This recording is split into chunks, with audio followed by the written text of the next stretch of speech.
Assalamualaikum warahmatullahi wabarakatuh. Minum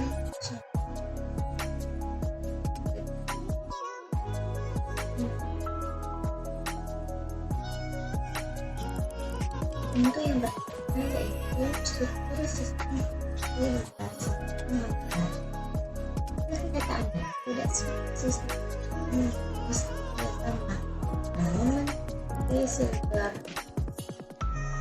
berarti ini umumnya sebuah sistem operasi mempunyai komponen yaitu seperti ini.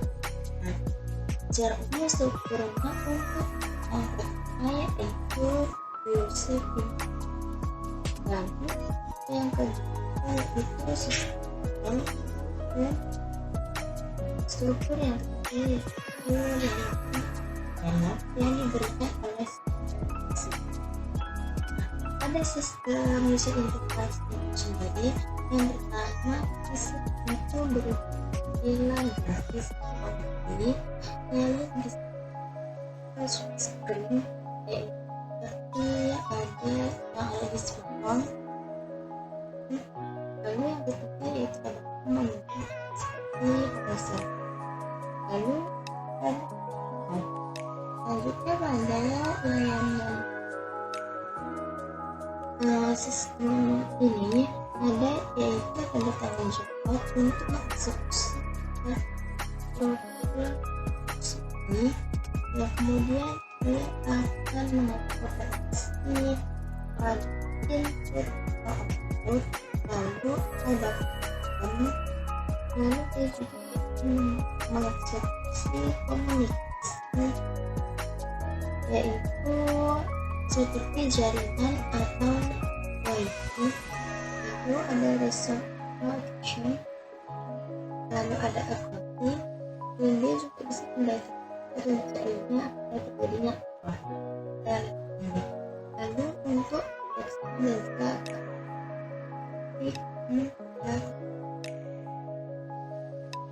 nah, sudah saya katakan bahwa di awal untuk struktur sistem operasi itu berbeda-beda. Nah, yang tadi itu adalah struktur sistem operasi yang punya. Nah, misalnya ada struktur sistem di sini saya akan ada pada struktur sistem DOS, lalu struktur sistem Unix dan akan tertulis. Nah, untuk struktur sistem DOS di sini itu ada sejumlah sistem komersial yang tidak memiliki struktur yang cukup baik. Namun pada struktur tersebut sangat kecil, sederhana, dan memiliki banyak batasan. Salah satu contoh sistem MS-DOS ini dirancang oleh orang-orang yang tidak memikirkan akan kebenaran software tersebut. Nah, sistem operasi ini itu terbatas dan tidak terbagi menjadi modul. Meskipun MS-DOS ini mempunyai beberapa struktur dan data fungsionalitas tidak terbatas secara baik karena Intel 8 tidak menggunakan dual mode sehingga tidak ada proteksi hardware. Itu orang melainkan menggunakan sistem untuk diagram struktur dari sistem MS-DOS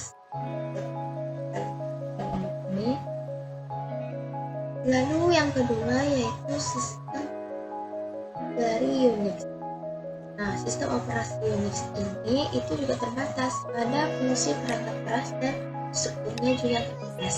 Unix ini terbagi menjadi dua, yaitu kernel dan program sistem, yang mana kernel ini berada di bawah tingkat antar muka sistem dan di atas perangkat keras secara fisik. Nah, pada kernel ini berisi sistem file, penjadwalan CPU, manajemen memori, dan fungsi sistem operasi lainnya yang ada pada sistem file yang berupa sejumlah fungsi yang besar pada satu level. Pada program sistem ini dia meminta bantuan kernel untuk memanggil fungsi-fungsi dalam kompilasi dan modifikasi fungsi file. Dapat kita lihat diagram struktur sistem Unix dari pada user, lalu ini kernel interface sudah hardware. Lalu untuk struktur pendekatan terlapis, teknik pendekatan terlapis ini pada dasarnya dia menggunakan pendekatan tebal, di mana semua fungsi ditentukan dan dibagi menjadi komponen-komponen. Nah, modularisasi sistem dilakukan dengan cara mencegah sistem operasi menjadi beberapa lapis, yang mana lapisan terendah yaitu layer 0 adalah perangkat keras dan lapisan teratas atau layer N adalah user interface. Nah, dengan sistem modularisasi ini, setiap lapisan itu mempunyai fungsi atau operasi tertentu dan dia melayani lapisan yang rendah. Contoh dari sistem operasi yang menggunakan sistem pendekatan terlapis ini yaitu ada Unix yang termodifikasi, ada CHE, lalu Venus, dan ada US. Kita lihat untuk diagram pendekatan terlapis, yaitu ini dia dapat kita lihat new operation, di mana ada layer N, lalu ada existing operation, lalu selanjutnya ada status proses. Nah, pada status operasi terdapat 5 kejadian, yaitu ada new ini yaitu proses sedang dibuat, lalu ada running yaitu proses sedang dieksekusi, lalu yang ketiga yaitu waiting, di mana waiting ini ialah proses sedang menunggu beberapa event yang akan terjadi, seperti menunggu untuk menyelesaikan input atau output dan juga menerima sinyal-sinyal. Lalu yang keempat ada ready, adalah proses menunggu jatah waktu dari CPU untuk diproses. Dan yang terakhir yaitu ada terminate, adalah proses setelah selesai dieksekusi. Nah, perhatikan diagram status proses ini. Saat proses dijalankan, maka proses yang akan terjadi yaitu new. Nah, pada new ini selanjutnya akan apabila semua elemen sudah disetujui atau admitted, maka akan berpindah status menjadi ready. Nah, ready ini itu dia menunggu proses untuk dieksekusi atau menunggu dikirimnya ke prosesor. Selanjutnya, jika sudah dieksekusi, maka pada status ready ini dia akan berpindah menjadi status running. Pada proses running ini terdapat 3 kemungkinan yang akan terjadi, yaitu untuk kemungkinan pertama, proses akan langsung diproses, dia akan menuju exit lalu terminate. Lalu untuk kemungkinan yang kedua yaitu jika ada interrupt, maka proses akan kembali ke ready dan akan menunggu penjadwalan ulang ke prosesor.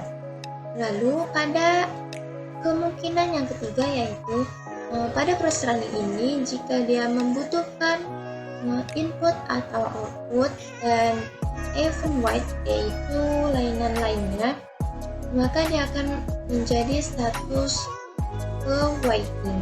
Lalu jika input output dan lainan yang lainnya sudah terpenuhi, maka akan berpindah status menjadi ready, lalu akan exit,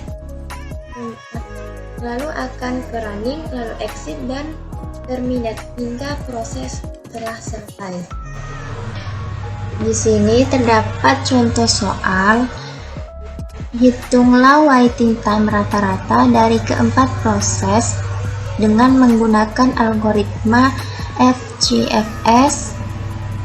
Yang kedua SGF non-primitive dan primitive, dan yang ketiga dengan FGFS dan primitive, yang mana quantum time-nya yaitu 4. Terdapat 4 proses, yaitu ada P1 hingga P4 dengan masing-masing arrival time-nya 0, 2, 4, dan 5. Untuk burst time-nya 7, 4, 1, dan 4. Pertama kita cari dengan algoritma FGFS-nya.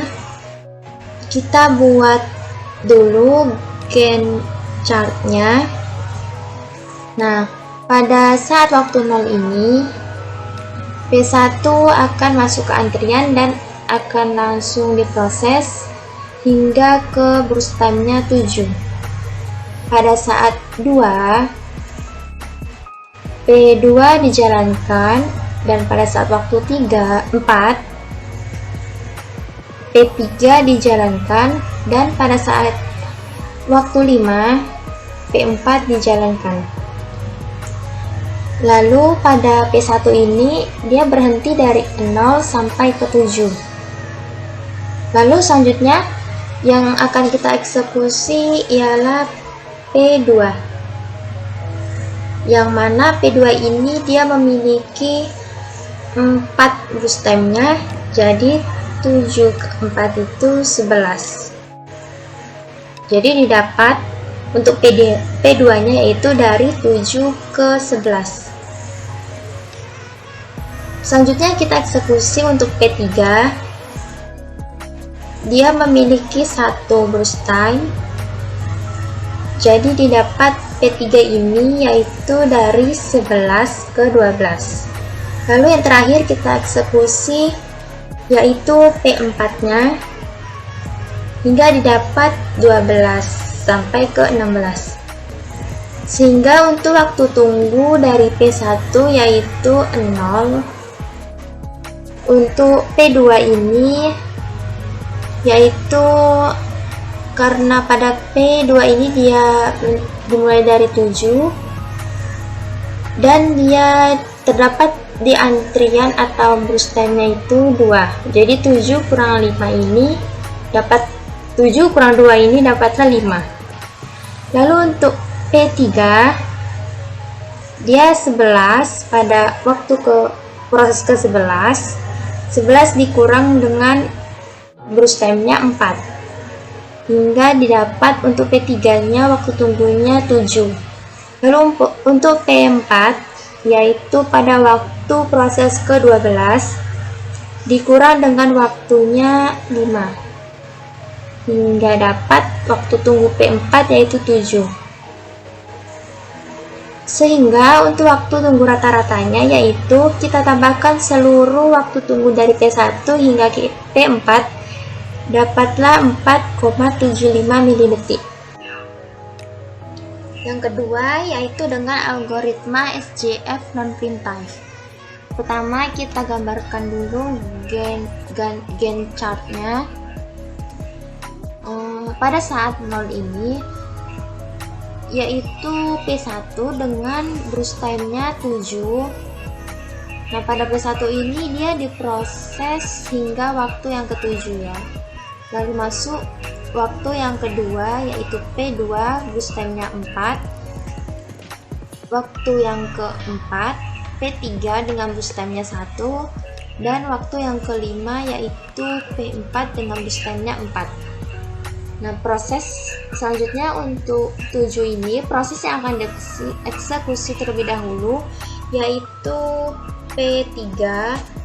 Kenapa P3 terlebih dahulu? Karena pada SJF non-primitive ini burst time yang paling kecil itu akan dieksekusi atau akan dilayani terlebih dahulu.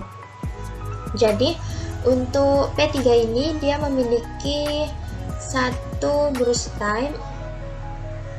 Jadi untuk P3 dia dari 7 ke 8. Masuklah P2 dengan burst time-nya 4. Maka pada saat 8 ini masuk ke antrian, semua proses ini berada di antrian dan akan bersama-sama masuk ke antrian 12 karena P2 itu memiliki waktu burst time-nya 4. 8 ditambah 4 yaitu 12. Dan untuk P4 dia akan langsung dieksekusi hingga ke 16. Jadi didapat waktu tunggu untuk P1 yaitu 0 karena dia langsung dieksekusi. Untuk P2-nya yaitu di P2 ini dia diproses pada waktu yaitu pada proses ke-8 dan pada antrian yang kedua. Jadi 8 dikurang 2 yaitu 6. Selanjutnya untuk waktu tunggu P3, dia diproses pada ke-7 dan pada antrian yang keempat. Jadi 7 dikurang 4 yaitu 3. Dan untuk waktu tunggu dari P4, dia berada pada proses yang ke-12 dan pada antrian yang ke-5. 12 dikurang 5 yaitu 7. Sedangkan untuk waktu tunggu rata-ratanya yaitu kita tambahkan semua P1, P2, P3, dan P4. Lalu kita bagikan dengan 4, yaitu jumlah proses yang ada, sehingga didapat 4 milidetik untuk waktu tunggu rata-ratanya. Selanjutnya kita cari dengan algoritma SJF Primtime. Kita buat dulu Gantt chartnya.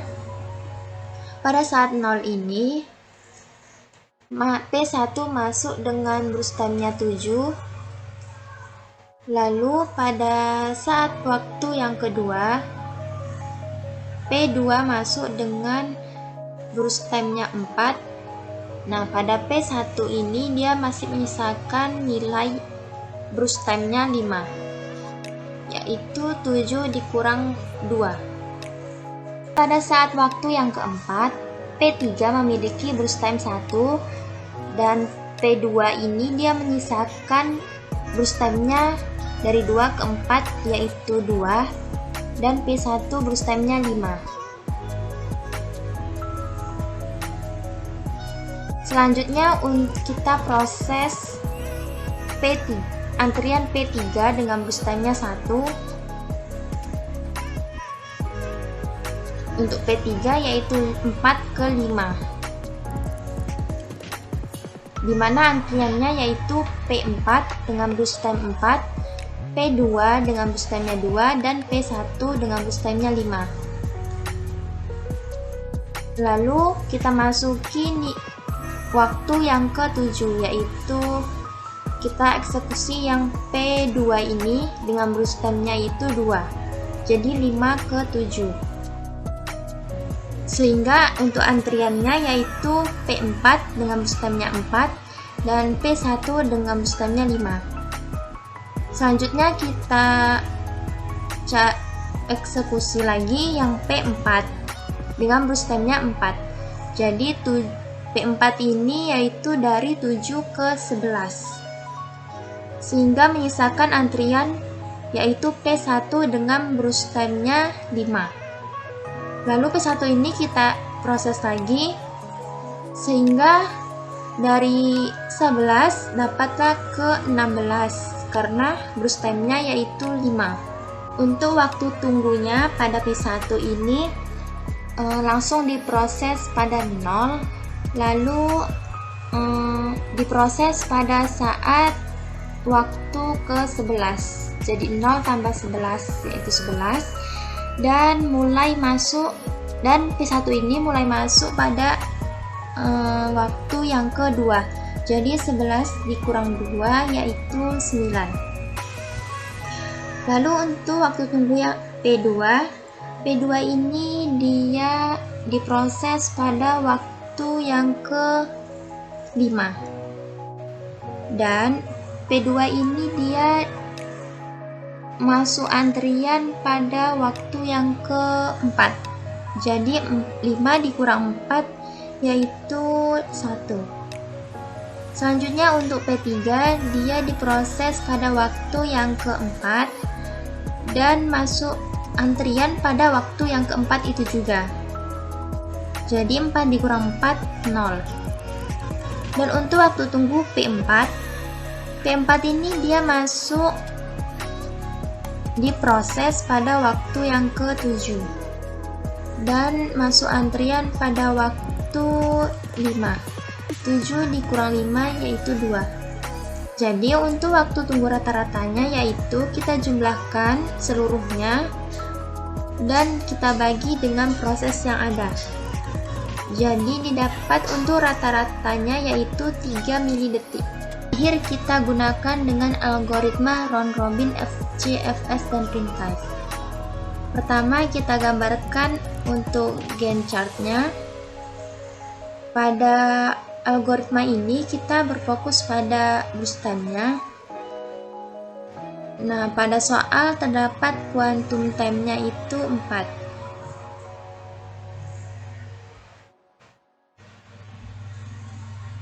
Untuk proses P1, dia memiliki boost time-nya itu 7. Untuk P2 4, P3 1, dan P4 itu 4.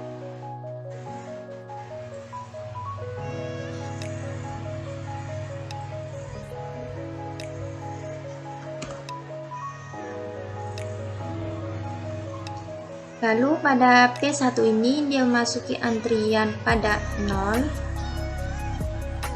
Karena pada soal terdapat quantum time-nya 4, jadi kita eksekusi P1 ini sampailah dia ke 4. Jadi pada boost time-nya ini dia menyisakan waktu 3 lagi karena sudah dieksekusi 4 untuk waktu P1 ini. Lalu kita masuk P2 dengan quantum time-nya sama 4. 4 ditambah 4 jadi 8. Nah, pada P2 ini sudah habis quantum burst time-nya. Lalu untuk P3 karena dia memiliki burst time-nya 1, maka P3 ini langsung kita eksekusi sehingga untuk P3 ini dari 8 sampai ke 9. Dan untuk P4 akan kita eksekusi langsung yaitu dengan waktunya burst time-nya itu 4. Jadi 9 ditambah 4 yaitu 13. Nah, pada proses P1 hingga P4 semua telah dieksekusi dan burst time-nya habis, hanya menyisakan P1 yaitu dengan burst time-nya 3. Maka P1 kita proses kembali, yaitu kita habiskan waktu boost time-nya ini. Jadi 13 ditambah dengan 3 yaitu 16. Kemudian kita cari untuk waktu tunggu masing-masing proses. Untuk P1 kita lihat yang terakhir diproses yaitu pada waktu ke-16. Nah, 16 ini kita kurangkan dengan arrival time-nya dan burst time-nya. 16 dikurang 0 dikurang 7 dapatlah 9. Lalu untuk P2 yaitu dengan 8 dikurang arrival time-nya 2 dan burst time-nya itu 4. Didapatlah P2 yaitu 2. Lalu untuk P3 diproses yang terakhir yaitu ada pada 9 dikurang dengan arrival time-nya 4 dan burst time-nya 1. Maka P3 adalah 4. Lalu untuk P4 proses yang terakhir yaitu 13 dikurang dengan arrival time-nya 5 dan burst time-nya 4. Jadi untuk P4 yaitu 4. Lalu untuk waktu tunggu rata-ratanya yaitu 9 ditambah 2 ditambah 4 tambah 4, lalu kita bagikan dengan seluruh proses yang ada yaitu 4.